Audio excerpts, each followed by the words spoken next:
might have noticed that the summer was a pretty slow period for games. There wasn't much in the way of new or interesting stuff for the PS2.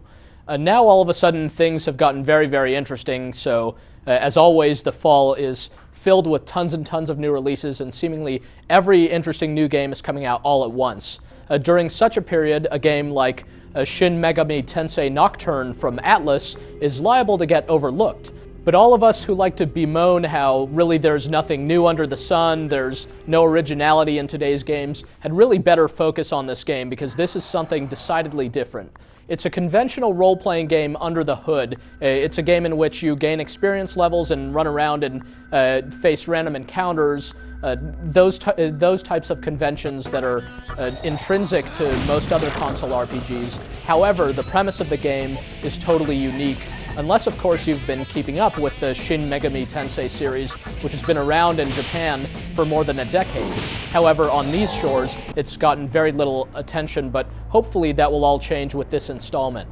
Nocturne doesn't take place in some fantasy world gone awry or in some science fiction universe beset by evil. It actually takes place in modern Japan, and you start off playing as just a regular kind of disillusioned high school student who actually looks like he's played one too many kind of boring old console RPGs himself.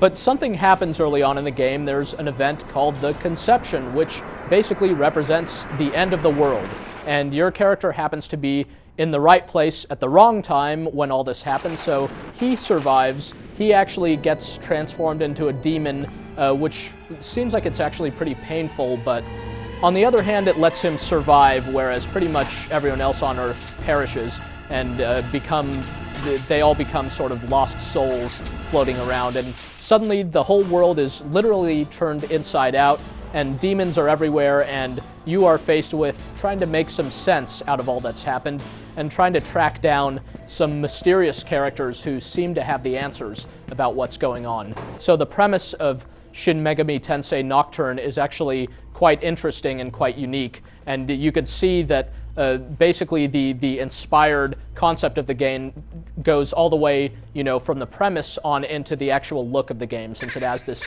really inspired sort of cel-shaded look to it that makes it quite unlike anything else out there.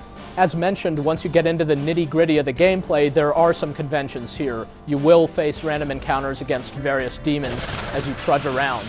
So, fortunately, there's a little on-screen indicator that at least warns you when you're about to run into some foes. The other thing is, the combat is nice and fast-paced, so you can just kind of plow through a bunch of enemies if they're weaker than you.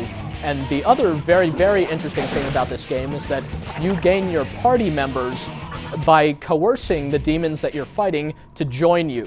You can either talk them into, literally joining with you and forming at your wing and helping you fight other opponents, or you could sometimes get them to give you items and things like that. And the way this happens is through some very basic kind of RPG-style character interaction, but it's still pretty interesting because these demons all have different personalities and might ask you to keep paying them or something for their services, and they act like these kind of fickle, weird spirits that you'd sort of expect them to be.